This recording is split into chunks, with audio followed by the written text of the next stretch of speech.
مجھے تو جانا بھی ایسے جنم میں، کیونکہ جنت میں تو خوشحال لوگ ہوں گے، سارے خوشحال ہوں گے، تو میں جنم میں جا کے دکھیوں کی خدمت کروں گا۔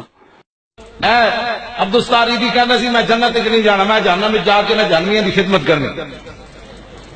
ہنسنے والی بات نہیں، یہ رونے والی بات ہے، ہنسنے والی بات ہے۔ یہ اتنا بڑا انہیں بکواس کی رہی، ہنسنے والی بات ہے، یہ رونے والی بات ہے۔ میرا ایک سوال ہے، حضور کے غلاموں نے تو جانا ہے جنت، کیوں جی؟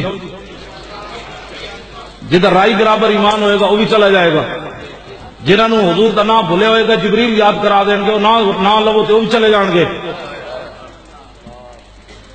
اچھا یہ کو میرا سوال ہے، حضور کے سارے غلاموں تو جانا ہے جنت، تو جہنم میں ابو جہل کی خدمت کرنی، تو ابو لہب کی خدمت کرنی، تو راجپال کی خدمت کرنی، تو سلمان تاثیر کی خدمت کرنی۔ اب بتائے ایسے لوگ اس کو ہیرو بنا دیا، اور 4 دن اخبارات اور ریڈیو روتے رہے، جناب پورے اخبارات اور میڈیا روتا رہا، جی وہ بڑا بابا چلا گیا، جو بھیک مانگتا تھا وہ چلا گیا، جو حرامی بچے پالتا تھا وہ چلا گیا۔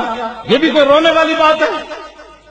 16,000 حرامی بچے پال کے تو احسان کرتا ہے میں بچے پالے، تو کی لوگوں کو بھیک مانگ کے بچے پالے، وہ بھی حرامی پالے کہ ساڑھا بابا 1000 سال ہویا بھاٹی چوک بیٹھ کے کروڑا دنیا حلالی پال رہا ہو۔